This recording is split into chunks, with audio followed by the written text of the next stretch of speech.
Bonjour. L'actrice secrète aujourd'hui va commencer sa, sa vidéo par trois histoires. Trois histoires, écoutez bien les histoires et après je vais vous dire où je veux en venir. La première histoire, les trois histoires se passent dans mon pays. Donc la première histoire, c'est deux jeunes filles d'environ 26-27 ans, donc déjà matures, déjà indépendantes, qui habitent dans un appartement ensemble. Vous voyez, à partir d'un certain âge, on ne veut pas toujours habiter avec les parents, donc elles sont déjà matures, hein. C'est des jeunes filles voilà, qui travaillent dans des restaurants ou je ne sais pas quoi, et elles habitent ensemble. Donc, la jeune fille en question, qui est le nœud de l'affaire, on va l'appeler Manou. Manou, on va prendre des noms comme ça, on va l'appeler Manou. Donc, Manou habite avec une colocataire qui est une de ses amies. Et un jour, elle rentre de son travail, elle se déshabille, elle prend sa douche, elle met sa chemise de nuit, elle bavarde avec son amie et il y a le téléphone qui sonne. Il y a une autre de leurs amies, donc leur troisième copine, qui appelle. Vous voyez les histoires que c'est ma copine, c'est ma copine, c'est ma copine là. Vous connaissez un peu les groupes. Vous savez, moi j'ai toujours eu horreur des groupes. Je dis bien horreur des groupes. Je vais vous expliquer après pourquoi. Donc c'est un groupe de trois copines, deux habitent ensemble, l'autre habite ailleurs. Donc il est tard, il est peut-être dans les 21 heures. Manu est rentrée. L'autre, elle était déjà là à la maison tranquille. Maintenant, la troisième copine appelle Manu et l'autre pour dire que, oh, il y a du bon, je te dis, il y a du bon. On va sortir et tout, il y a quelqu'un qui nous invite et tout. Vous voyez les choses des jeunes filles et tout. Alors, Manu, elle dit, ah oui, on va sortir, écoute, on va s'habiller et tout. L'autre dit, non, moi, je ne bouge pas. Je suis déjà rentrée à la maison, je ne ressors pas. Je me suis déjà mis en tenue de nuit et tout, je ne ressors pas. Manu, toujours bien têtue, elle dit non, bon, moi je sors, je sors. Elle a dit, oui, l'autre a dit, tu nous retrouves à tel endroit et tout, et tout, et tout. C'est comme ça que Manu, à 21 heures, se rhabille et sort pour aller là où l'autre a dit, il y a du bon, le gars nous invite, le gars, je ne sais pas quel gars et tout. Elle sort avec donc l'autre copine, qu'on va appeler peut-être, je vais l'appeler comment Mimi, hein? Donc Manu et Mimi sortent ensemble et laissent l'autre à la maison. Dans les 21 heures, retrouver la fameuse personne, le fameux gars, le fameux monsieur qui va les faire sortir aujourd'hui. Il y a du bon, il y a du bon, on va sortir, on va s'amuser, blablabla. Et comme c'était un samedi, c'est vraiment favorable à l'amusement, soit samedi, soit vendredi soir. C'est comme ça que les deux sont sortis, aller rejoindre le troisième. Les heures passent, jusqu'au matin, Manu n'est jamais revenu. On fait les enquêtes, donc celle qui est à la maison, à l'appartement, elle s'inquiète, elle fait les enquêtes, elle appelle la police, oh voilà, on dit qu'elle est déjà grande et tout. Entre-temps, il y a des jeunes qui se promenaient dans le quartier, dans un quartier loin, loin, loin, loin, loin. Hein? C'est des quartiers loin où il y a beaucoup des herbes, beaucoup de brousse et tout, qui découvrent le cadavre de Manu. Son cadavre, on l'a découvert comment? Les bouts de sein enlevés, la langue coupée et un morceau de bois. Vous voyez comme les lattes là, les lattes qu'on prend pour faire des barrières ou des choses comme ça, les lattes enfoncées dans ses parties génitales. Pas le chevron, hein, les lattes, pas le gros chevron, les lattes enfoncées dans les parties génitales. C'était affreux, c'est sorti dans les journaux, c'est sorti dans quoi? Le journal télévisé, et patati et patata, et tout le monde était dans l'angoisse que qu'est-ce qui s'est passé? Comment cette jeune fille que les gens du quartier connaissaient, parce que c'était les jeunes filles du quartier et tout, comment cette jeune fille s'est retrouvée vraiment à l'opposé de là où elle vit normalement, dans une broussaille, avec les bouts de sein enlevés, la langue enlevée et un morceau un morceau de latte enfoncé dans ses parties génitales.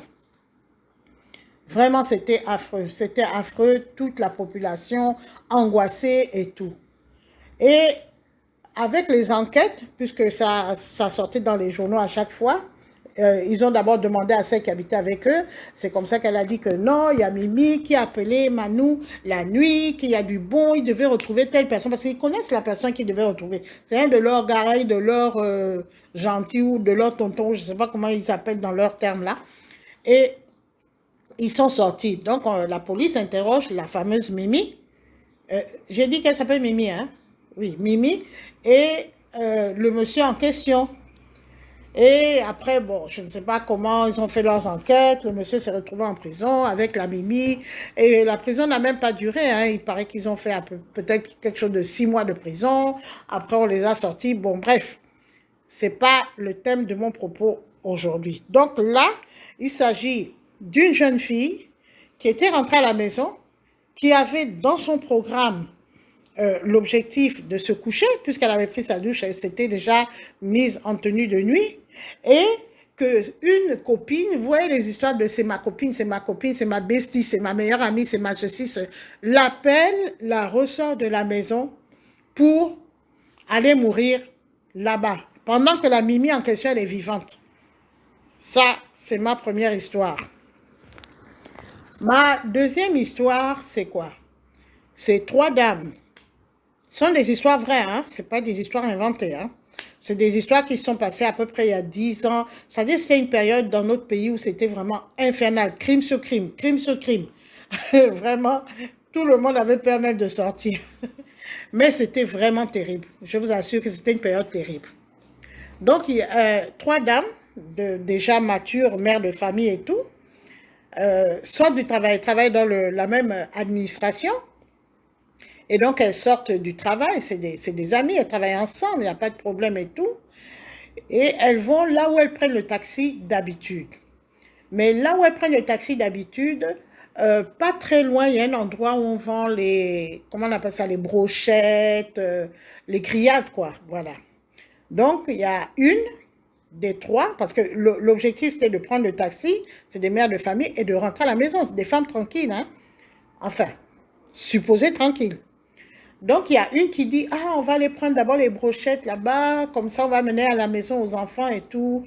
Et les 2 autres disent, non, il fait déjà tard, on veut rentrer à la maison, surtout que le temps menaçait, donc il y avait des nuages sombres et tout. Elle se disait, non, ça va nous faire rentrer sous la pluie. L'autre a insisté. Elle insiste, elle insiste, elle insiste. On va lui donner aussi un nom. On va l'appeler Chantal. Chantal insiste, non, mais allons-y, vous aussi, on va aller prendre les brochettes. Les autres disent, non, il va bientôt pleuvoir. Elle insiste, non, c'est quelques minutes seulement, allons, allons, allons. Ok, elles sont parties, elles ont payé les brochettes. Donc, il commençait déjà à faire sombre. La nuit commençait déjà à tomber. Et après, elles reviennent toutes les 3 au lieu où elles doivent prendre le taxi. Il y a un taxi, elles ne vont pas toutes au même endroit. Hein. Il y a une qui devait prendre le taxi, donc on va l'appeler Carole. Et l'autre, on va l'appeler, comment? Il faut trouver des noms.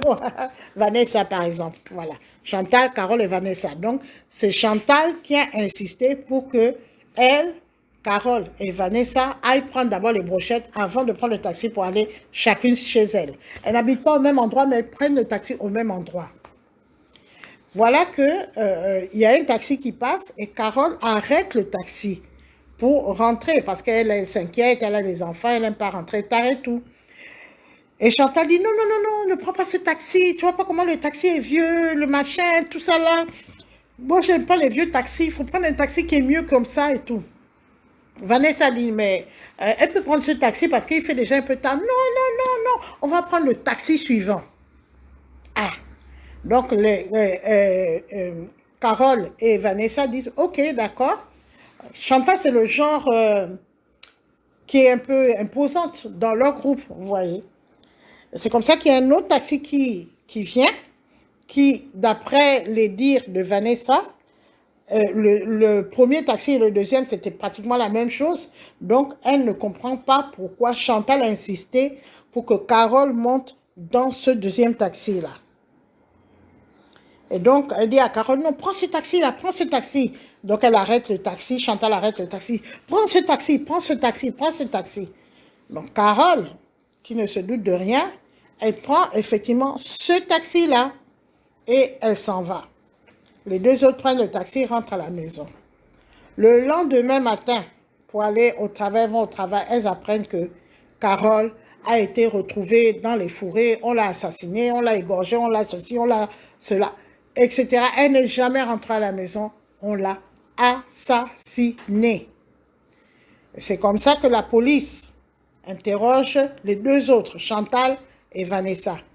Vous êtes partis ensemble, vous étiez ensemble à l'arrêt de taxi, vous êtes souvent ensemble à l'arrêt de taxi. Expliquez comment ça s'est passé. Elles expliquent la scène, que voilà, voilà, voilà, etc., etc., etc. Au fil des enquêtes, donc d'abord, on ne les a pas arrêtés. On a dit, bon, c'est peut-être elle a pris un mauvais taxi et tout et tout. Mais ils ont insisté dans les enquêtes. Et ils se sont rendus compte que la fameuse Chantal, là, elle s'est arrangée pour tuer le temps. Parce que c'est comme si elle avait rendez-vous avec le deuxième taxi, mais que le deuxième taxi n'était pas encore prêt. Et pour cela, il fallait prendre d'abord le temps d'aller payer les brochettes et de revenir en attendant que le deuxième taxi soit prêt à passer dans la zone. Et c'est elle qui a fait en sorte que le premier taxi, comme il n'était pas dans le coup, elle devait laisser partir le premier taxi. Et c'est le deuxième taxi que Chantal connaissait, avec qui elle avait fait sa transaction, comme qui dirait. Il fallait à tout prix que Carole monte au tenté dans ce deuxième taxi. C'était un coup monté pour assassiner sa collègue de travail, Carole, qui devait avoir la promotion. Voilà. Carole était en passe d'avoir une promotion. Chantal était super jalouse. Elle ne pouvait pas accepter que sa collègue change maintenant de service et soit dans un service où elle sera supérieure à elle alors qu'elles sont rentrées en même temps. Vanessa n'y est pour rien. Elle n'y était pour rien et après, elle en a libéré. Mais c'est Carole qu'on a mise en prison. On n'a pas retrouvé le taximan. Bon, après, je ne sais pas si la police, avec les pressions, a retrouvé le taximan, etc., etc. Donc là encore, dans ma deuxième histoire, il s'agit encore des histoires de ma copine, c'est ma copine. Voilà. L'histoire de c'est ma copine, ta copine te dit fais ça, alors que toi, tu as ton emploi du temps. Troisième histoire, c'est un salon de coiffure. Donc, il y a des coiffeuses. Et dans le salon de coiffure, c'est souvent quand vous rentrez, Alléluia, oh, Jésus est bon. Vous voyez le genre de salon de coiffure où que du début à la fin, c'est les chansons de Dieu. Vous avez dit que non, ça c'est un salon de coiffure qui est très pur, qui est très saint. Vraiment, tout le monde, c'est Dieu. Même les coiffeuses, pendant qu'elles te coiffent. Oh, moi, j'étais à l'église là, la dernière fois. Oh oui, le pasteur, il a bien parlé. Oh non, on était à l'intercession. Oh, ceci, cela. Vous voyez le genre de coiffure, là, de salon de coiffure là, qui m'énerve, moi. Moi, ça m'énerve. Personnellement, ça m'énerve. Déjà, quand moi je vais me coiffer, j'aime pas entendre le bruit, voilà. Elles sont toujours en train de parler que oui, il y avait l'intercession, il y avait les témoignages, le pasteur a dit ceci. Vraiment, malheureusement, la coiffeuse, la responsable du salon de coiffure, elle s'est laissée embobiner par cette histoire que, oh non, nous c'est Dieu, oh, nous c'est Jésus, oh, nous, tous c'est Jésus, c'est Dieu, c'est Jésus, c'est Dieu. Donc, elle a embauché son personnel par rapport à ça, des gens de son église et tout, vraiment des sœurs en Christ, comme on dit, des sœurs en Christ. Donc, elle avait l'habitude, la patronne, quand elle travaille à partir d'une certaine heure, elle prend ses enfants, elle va chercher ses enfants à l'école et elle rentre. Donc, elle laisse le salon de coiffure dans les mains d'une responsable qui est vraiment sœur en Christ, vraiment à fond la caisse. Et donc, c'est les recettes et tout ça là, c'est la responsable qui range, etc., etc. Un jour, elle vient le matin, elle regarde là où on met d'habitude les recettes. Pas de recettes. Hein? Qu'est-ce qui s'est passé? Quand je suis partie hier, il y avait plein de clients. Où est passé le reste de la recette? C'est comme ça que la responsable est là, elle demande où est passée la recette? Ah, mais je ne sais pas, j'ai laissé la recette là et tout. Elle appelle tout le monde. Mais qui a touché? Parce que tout le monde, c'est des sœurs en Christ, non? Tout le monde savait à peu près où on laissait la recette du soir. La patronne avait amené une partie de la recette, mais le reste, parce qu'il y avait des personnes qu'on coiffait encore quand la patronne est allée prendre ses enfants à l'école. Donc, le reste là, ils ont un endroit où ils mettent ça. D'habitude, il n'y a pas de problème. C'est des sœurs en Christ. Les sœurs en Christ ne volent pas, non? Voilà. La recette a disparu. OK. Donc la patronne dit, mais comment ça, tout ça là? À sa grande surprise, à sa grande surprise, la responsable à qui elle avait toute la confiance, tellement la femme était dans le Seigneur, dans l'église et tout, elle dit aux autres que, oh, on va aller tout de suite. On ne peut pas aller tous, on prend la moitié. On va aller voir un féticheur qui se trouve loin, bon, vous savez, les féticheurs, loin dans la route et tout et tout. On va aller le voir. Lui, il a une manière de lancer les courriers. Il va vous dire qui a volé et tout. La coiffeuse est restée comme ça là. En fait, elle n'a pas réalisé. Et en un temps, trois mouvements, la responsable en qui la coiffeuse avait toute confiance, avec trois coiffeuses, sont sorties. Personne n'a douté, personne n'a dit non, on ne va pas chez les féticheurs. Toutes sont allées chez les féticheurs. Oui, on va aller, on va voir qui a volé et tout et tout. Et elle est restée comme ça. La patronne n'a rien dit. Le lendemain, les filles sont revenues de chez le féticheur. Oui, le féticheur a dit, oui, patronne, le féticheur a dit que celle qui a volé, elle est teint clair, elle est ceci, un peu grosse, machin, ceci, cela. Comme il y avait des teints clairs grosses dans le salon, l'autre a dit quoi? Vous avez dit que c'est moi qui ai volé, etc. Non, montrez-moi le féticheur là. Oui, la responsable amène maintenant le deuxième groupe chez le féticheur. Tout le monde est parti chez le féticheur.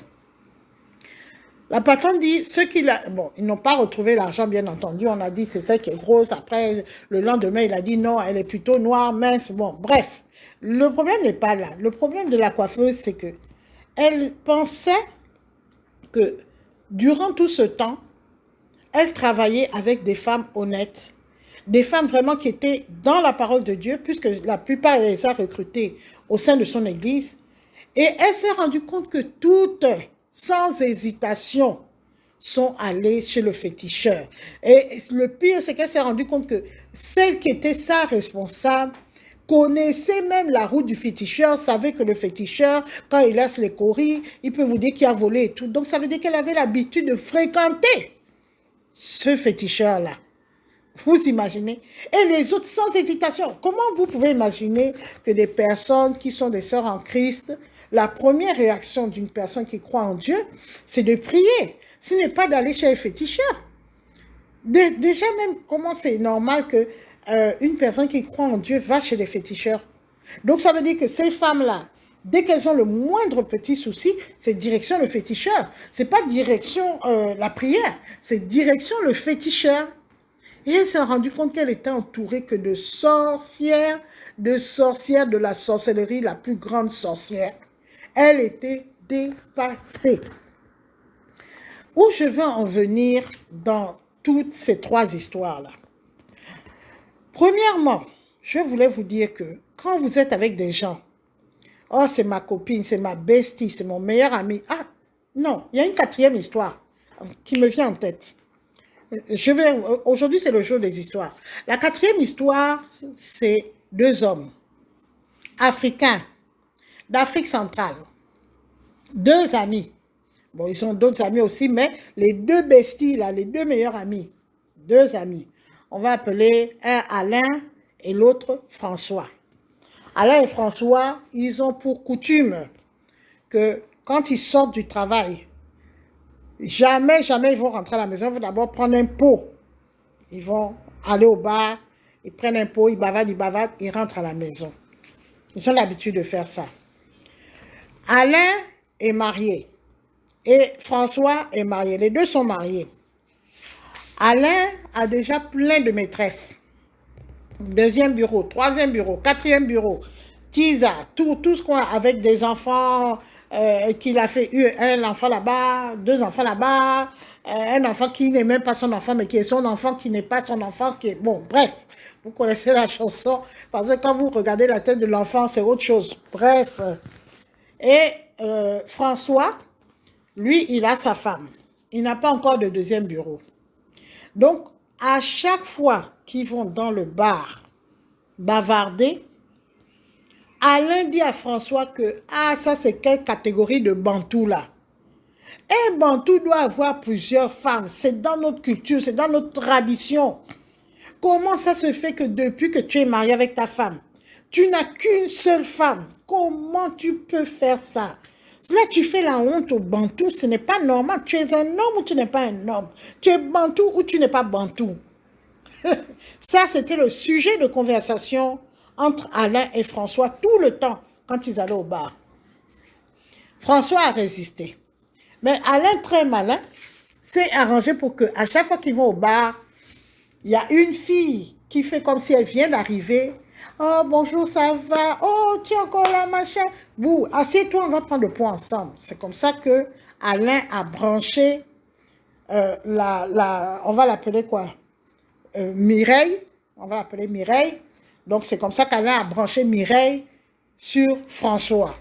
Et à la longue, avec les histoires qu'on est bantou, on est ceci, on est cela, François a cédé. Première tisa. Il a commencé à avoir une vie externe. Il a sa femme, il a commencé à... Vous connaissez les hommes, j'étais en réunion, pourquoi tu es en retard? L'argent aussi a commencé un peu à être bizarre à la maison. Non, j'avais un problème, il y a un de mes amis qui m'a demandé de l'argent, j'étais obligée de l'aider, etc. Vous-même, vous connaissez la chanson, donc les problèmes ont commencé dans le foyer de François. Ce qui était pour le bonheur d'Alain. Parce que lui, son foyer, c'était vraiment moi, comme on dit. C'était les palabres tout le temps. Monsieur trompe. Finalement, sa femme l'a trompé aussi. Les maîtresses, les machins, les enfants du dehors. C'était vraiment une vraie marmelade.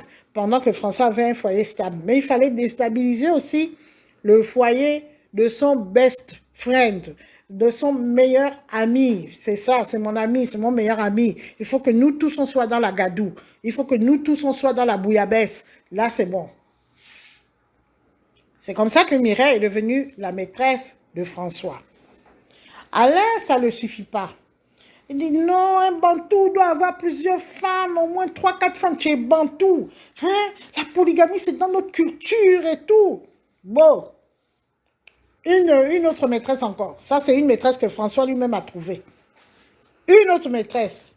C'est comme ça que François s'est retrouvé avec 2 maîtresses. Vous savez, arrêtez de vous mentir. Il n'y a pas de polygamie ou de tisaillage ou de je ne sais quoi sans sorcellerie. Pourquoi vous voulez vous voiler la face comme ça? Ne faites pas la politique de l'autruche. Vous pensez que vous pouvez avoir 2, 3, 4 femmes et il n'y a pas la sorcellerie dedans? Soyons sérieux.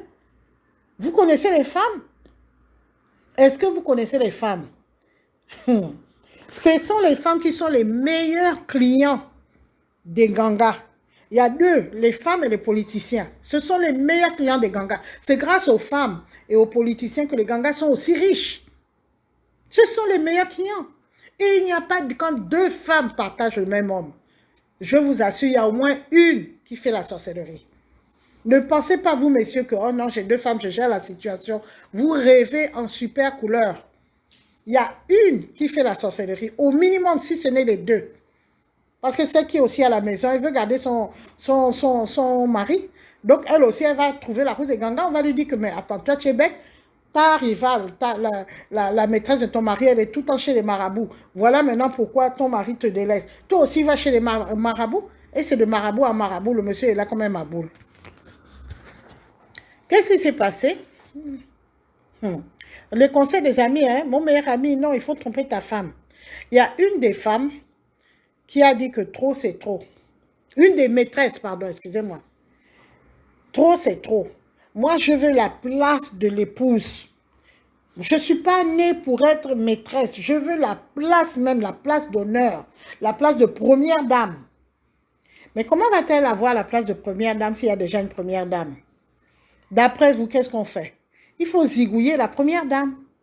Et c'est comme ça qu'avec le marabout lui a donné un petit poison qu'elle s'est arrangée. Il y a des gens, hein, par l'intermédiaire de la femme de ménage, de la première dame. qui est la cousine de la cousine de la cousine de la cousine de quelqu'un qu'elle connaît ou de sa parente ou je ne sais quoi. Toujours est-il qu'avec de l'argent et des histoires que c'est la cousine de ceci, ceci, elle a pu intégrer le foyer de la première dame, elle a pu faire rentrer le fameux poison dans le foyer de la première dame. Et c'est comme ça que la femme de ménage a mis le poison dans la nourriture de la première dame. La première dame est décédée. Voilà. Le monsieur François s'est retrouvé maintenant avec sa femme décédée et avec tous ses enfants. Voilà. Les tisas qui sont dehors s'agitent que, oh non, c'est moi qui serai la première dame, c'est moi qui serai la première dame. François a commencé à déprimer. Jusqu'à aujourd'hui, François ne s'est pas relevé. Et il a tellement déprimé que dans son lieu de travail, la déprime s'est ressentie. Vous savez, il y a des endroits, des administrations, vous êtes un peu cadre dans l'administration, vous ne pouvez pas vous permettre de venir au travail avec une chemise qui n'est pas repassée, une cravate de côté, voilà, sentir que vous n'êtes pas lavé aujourd'hui et tout. Donc, les cheveux mal peignés, les chaussures même pas cirées et tout. Il y a des administrations, ça ne badine pas, il faut être toujours nickel chrome. Et c'est comme ça que de fil en aiguille, François, on l'a licencié aussi de l'administration. Et sa vie a commencé à chuter. Alain, son best ami, son best friend, son meilleur ami, son super ami, lui, il est resté dans la société, il a continué à prospérer dans la société, dans sa vie de désordre là. Voilà. Je ne sais pas à quel niveau ils sont. Toujours est-il que François, en ce moment, ne travaille plus, mais Alain continue à travailler, il continue à accumuler ses maîtresses et tout. Comme François ne travaille plus, les tisas aussi sont partis, il n'y a plus d'argent, il n'y a plus rien. Et François est là, il mène sa vie tranquille. Heureusement qu'il avait des maisons en location, il a eu l'intelligence, quand il travaillait, d'avoir des maisons, de construire des maisons dans son terrain et il vit des loyers et c'est avec ça qu'il s'occupe des enfants qui restent à la maison. Les autres sont déjà à l'université. Voilà comment quelqu'un, à cause de son best friend, son meilleur ami, sa vie s'est dégradée à un point tel que non. Vraiment, c'est triste. Voilà 4 histoires que je vous raconte qui sont le fait des meilleurs amis. Les histoires de c'est ma copine, c'est mon ceci, c'est mon cela. Maintenant, où je veux en venir dans tout ça? Premièrement, lorsque vous avez des meilleurs amis, déjà, je vous dirais la première chose, évitez le groupe. Évitez d'être genre que tous les jours, vous êtes avec une seule personne, avec un groupe de personnes, tous les jours, c'est-à-dire quand vous sortez, c'est avec ce groupe. Vous faites une fête d'anniversaire, c'est avec ce groupe. Vous faites ceci, c'est avec... Évitez ça. Évitez ça. L'histoire de groupe, là, c'est très, très, très dangereux. Deuxième point, lorsque vous avez des amis, c'est vrai, on rit ensemble, on bavarde, on ceci, on cela. Vous ne savez pas, quand vous vous séparez, que au revoir à demain, vous rentrez à la maison. Mais vous n'êtes pas sûr que l'autre rentre à la maison. Vous ne savez pas si quand il sort là, c'est pour aller trouver un féticheur, ou pour aller trouver un brigand, ou pour aller trouver je ne sais quoi, un escroc, un trafiquant. Vous ne savez pas. Vous êtes rentré tranquillement à la maison. Mais vous ne savez pas ce que lui, il a fait quand vous vous êtes séparés. Donc, vous ne savez pas quel est le deal qu'il a posé avec les gens pour terminer votre vie. Vous ne savez pas à quel point aussi la beauté de votre existence lui fait mal au cœur. Vous êtes là, vous montrez, oh, moi j'ai ma femme, regarde mes enfants, mon enfant a eu le BPC, l'autre a eu le bac. Il va dire, oh, mais c'est bien, félicitations, oh, mon neveu, ma nièce et tout. Vous ne savez pas que son cœur, lui, est en train de chauffer, parce que chez lui, c'est le désordre. Vous ne savez pas que quand vous avez c'est ma copine, l'autre est jalouse de vous parce qu'elle trouve que vous êtes plus belle, parce qu'elle trouve que vous avez plus de chance avec les hommes. Parce qu'elle trouve qu'il y a tellement de situations comme ça, il y a tellement de cas comme ça, ces histoires de... Je peux vous raconter plein d'histoires, mais la vidéo sera très longue. Mais je vais quand même raconter parce qu'il faut que vous arriviez à comprendre. Hein. Il y a... ça, c'était ma coiffeuse. Donc, il y a ma coiffeuse. Elle a épousé un Anglais. Donc, elle avait d'abord un gosse, un enfant, et elle a rencontré un Anglais, je ne sais pas comment. Moi, je l'ai connu, elle était déjà avec l'Anglais. Et l'Anglais a adopté l'enfant et le petit, ils ont eu un petit garçon ensemble. L'Anglais lui a loué une très très belle maison dans un beau quartier. Vous voyez, c'est le genre de fille qui était avant avec les groupes, que, oh, les copines, les copines, les copines. Et elle est sortie du lot parce que maintenant elle est mariée à un Anglais et donc son rythme de vie a changé et tout. Et quand elle nous coiffait, elle nous disait toujours, parce qu'en en fait, elle est la patronne, et celle qui me coiffait, donc c'est sa seconde. Et elle racontait toujours que si mes copines viennent me demander ici, vous dites que je ne suis pas là. Parce que ses copines l'ont harcelée. Que comment tu as fait pour trouver un Anglais? Aujourd'hui, tu as la nationalité britannique. Tu vas souvent en Angleterre. Dis-nous comment tu as fait. Quel est ton système et tout. C'est des copines. Donc, c'est les gens des copines qui font les coups ensemble et tout. Et voilà qu'une se démarque, arrive à émerger, comme qui dirait. On l'a harcelée, harcelée, harcelée. Donc, elle commençait à avoir peur pour sa vie. Et donc, quand elle venait au salon de coiffure, elle disait à celle qui coiffait, devant nous, hein, que si mes copines viennent, ne lui dis pas. Ils ont même déménagé avec l'anglais, hein, puisqu'elles allaient même jusqu'à la maison, donc ils ont déménagé. Si mes copines viennent, ne dites pas où j'habite et ne dites même rien sur ma vie. Ne dites absolument rien. C'est comme ça que quand je me coiffais, c'était ça. Après un moment, je ne me coiffais plus là-bas. Parce que bon, les tissages et tout, j'avais arrêté les tissages, donc j'avais fait des tresses. Les tresses, quand ça dure, moi, je n'ai pas besoin d'aller au salon de coiffure tout le temps. Et un jour, ça s'est passé peut-être 3, 4 mois comme ça, je vois celle qui me coiffait. Ah, comment ça va et tout, et tout, et tout. Et la patronne et tout.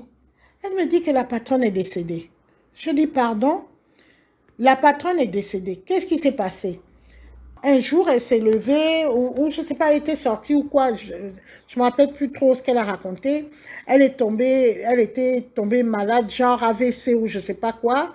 On l'a évacuée en Afrique du Sud, et en Afrique du Sud, elle est décédée. Et quand l'employé m'a dit ça, j'ai tout de suite, je n'ai pas les preuves, hein, mais j'ai tout de suite pensé aux copines de cette patronne-là. Je me suis dit, voilà, comme elle n'a pas voulu donner le fameux secret qui a fait qu'elle a eu un Anglais, je ne sais pas s'ils ont un secret, un griot ou je ne sais quoi, les copines l'ont tuée. Attention aux copines. Attention aux copines. Moi, je n'ai pas de copines, j'ai des camarades. J'ai des amis, mais je n'ai pas de copines, je n'ai pas de best copine, j'ai pas de... Non, non, non, non, non, non. D'ailleurs, j'aime ma liberté, je n'aime pas être enfermée dans un groupe, dans un carcan, non. Si je veux te voir, je te vois, je n'ai pas envie de te voir, je ne te vois pas. Mais le genre de copine que tous les jours, il n'y a pas un jour, vous n'allez pas vous voir. Attention, copines. Parce que souvent, les copines sont jalouses de l'autre copine. Souvent, vous n'évoluez pas de la même façon. Vous n'avez pas les mêmes chances dans la vie. L'autre, elle a son plan que non. Son évolution là est trop forte. Il faut que j'arrête ça. Oh, ma copine, ma copine, ma copine, de ma copine, bouh, on prend le poison, on met. C'est comme ça. Les hommes aussi, c'est pareil. Oh, mon ami, oh non, tu auras la promotion, oh, félicitations, oh, ceci, oh, cela. On prend le poison, on met. Oh, tu es bien dans ton foyer, mais nous, on est des bantous. Non, un bantou doit avoir des maîtresses, un bantou... Les hommes aussi sont tellement bêtes. J'ai toujours été étonnée par la bêtise d'un homme. Quand il dit il faut qu'il ait plusieurs femmes, moi j'appelle ça la bêtise parce que il ne regarde pas autour de lui les conséquences de tout ça. Soyons sérieux. Les conséquences sur les femmes, les fétiches, la sorcellerie, sur lui-même, sur les enfants. Hein? Quand vous retrouvez que c'est mon demi-frère, c'est mon quart de frère, c'est mon tiers de frère et tout, les enfants qui ne s'entendent même pas, qui se détestent des fois à mort, lui, il ne regarde pas ça. Tout ce que... Non, c'est la tradition, je suis bantou, je dois avoir plusieurs. Mais quelle bêtise! Ça, c'est un autre débat. Si les hommes eux-mêmes ne voient pas qu'ils sont bêtes, hein, ils sont là comme des marionnettes dans les mains des femmes. Et ils croient que c'est lui qui gère la situation. Pardon. Donc, ça, c'est la première chose que je voulais vous dire. La deuxième chose que je voulais vous dire, quand vous avez fait votre planning, ne laissez jamais venir vous détourner de ça. Ça, c'est par rapport aux deux premières histoires. La première histoire, la fille était rentrée chez elle, elle avait pris sa douche, elle voulait dormir. Quelqu'un vient dévier ce planning-là, dit que non, ressort encore de la maison. Vous savez que chez nous en Afrique, on dit quand tu es rentré à la maison, tu ne sors plus. Non, ressort. C'est en ressortant là qu'elle a trouvé la mort. Le deuxième exemple, c'était les trois dames qui sortaient du travail et qui devaient rentrer à la maison. Il y a une qui dévie le planning, allons payer les brochettes. Ce n'était pas dans le planning c'était qu'elle sort du travail, elle prend le taxi, elle rentre à la maison. Non, l'autre dit allons là-bas. Vous voyez, le planning a été dévié. Jusqu'à ce qu'on la fait monter dans le mauvais taxi et hop, elle décède. Quand vous avez votre planning, vous avez fait votre planning de la semaine, quelqu'un vient dire que non, tout de suite, à 7 h du matin, viens, on doit aller là-bas. Ce n'est pas dans ton planning, c'est dans le planning de l'autre. C'est pour sa vie à elle, ce n'est pas dans ton planning. Apprends à dire non. Apprends à dire non à tes copines. Non, je ne peux pas, je suis occupée. Il faut apprendre. Vous avez ce genre de copine qui est toujours prête à rendre service à ses copines. Ce genre d'ami qui est toujours prêt à rendre service à son meilleur ami. Le meilleur ami va le dévier, va lui dire que non, viens, accompagne-moi là-bas. Et c'est là-bas qu'ils vont. Et c'est là-bas que c'est toi qui tombes. Lui, il reste vivant. Les copines vont, non, accompagne-moi là-bas, j'ai quelqu'un qui m'a invité, on va aller ensemble, accompagne-moi. Je ne veux pas aller seule. Mais tu ne veux pas aller seule, tu as accepté l'invitation. Quand tu as accepté l'invitation, tu m'as appelé. Et tu te demandais aussi si moi j'avais un planning dans ma journée. Mais vous avez ce genre de copines-là. Et puis il y a d'autres aussi qui ne savent pas dire non. Tout ce que ta copine te dit, allons faire, allons là-bas, allons par-ci, par-là, c'est oui, c'est oui, c'est oui, c'est oui. Et voilà les problèmes. Des fois même Dieu t'avertit, il t'envoie le Saint-Esprit pour te dire, ne bouge pas. Quand tu veux bouger, ta mère te dit, oh tu vas ou ne sors pas. Ta femme te dit, tu vas ou ne sors pas. Ton mari te dit, tu vas ou ne sors pas. Donc, Dieu envoie plein de gens pour te dire, ne sors pas, ne bouge pas, ne fais pas ça, ne fais... Comme l'histoire des copines, là, l'autre a dit, moi, je ne sors pas, ne sors pas. Non, moi, je vais sortir, il y a du bon, il y a du bon, il y a... Vous voyez, il y a toujours le Saint-Esprit qui va envoyer, soit toi-même tu auras une sensation de malaise, quelque chose va te dire ne sors pas, mais comme tu es tellement scotché sur ta meilleure amie, comme tu es tellement scotché sur ton meilleur ami, tu n'as pas la force de dire non et tu sors. Tu dévies ton programme. Je connais quelqu'un encore, ça c'est une personne, elle a fait un rêve.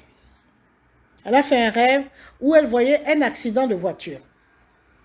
Vraiment très grave, hein, où la voiture est crabouillée, etc., etc. Donc elle se réveille et dit, oh bon, j'ai fait un rêve d'un accident de voiture, ok. Peut-être j'ai regardé un film qui a eu un impact sur mon rêve et tout. Elle n'a pas pris ça au sérieux. Il faut prendre l'habitude de prendre vos rêves au sérieux. Des fois, c'est Dieu qui vous avertit de quelque chose. Le lendemain matin, elle avait son programme. Le lendemain matin, un de ses amis lui dit, ah, on doit aller quelque part, etc., etc. C'est carrément à l'autre bout de la ville. Hein. Tu vas m'accompagner, on va aller voir ma tante ou je ne sais quoi, mais carrément à l'autre bout de la ville. Hein, parce que je veux que tu m'accompagnes et tout. Tu te rappelles pas la dernière fois, la tante t'avait apprécié, elle va te donner du manioc, du ceci, de cela et tout et tout. Donc, la personne qui a fait le rêve voulait aller. Mais Dieu merci, la personne avait raconté son rêve le matin à sa grande sœur. Et quand elle dit, bon, je vais aller avec l'autre dans tel quartier, à l'autre bout de la ville. Et la grande sœur, qui est plus éveillée spirituellement, elle lui dit, tu n'as pas vu le rêve que tu as fait la nuit là? Oh non, ça n'a rien à voir, tu penses quoi? Non, machin, ça n'a rien. Elle dit, tu ne bouges pas. Tu n'as pas vu le rêve que tu as fait la nuit là, ça t'avertissait déjà. Comment ton ami t'envoie à l'autre bout de la ville, vous allez traverser toute une ville dans une route dangereuse à l'autre bout pour seulement aller voir sa tante. Est-ce que c'est une urgence? Non. Est-ce que si tu ne vas pas voir ta tante, quelque chose de grave va t'arriver? Non. Est-ce que quand il a fait le planning de voir ta tante, il t'a d'abord demandé? Non. Il te dit seulement, viens, on va aller voir ma tante. Ne bouge pas. Dieu merci, la personne n'a pas bougé. Je ne sais pas si la personne avait bougé, si en cours de route, elle aurait eu un accident grave de voiture. C'est ça. Il faut écouter le Saint-Esprit qui est en nous. Il faut écouter le Saint-Esprit qui travaille à travers les gens qui nous entourent. Beaucoup de gens vont vous dire, ne fais pas ça, ne va pas là-bas. Il faut des fois écouter. On dit quoi? Dans le doute, abstiens-toi.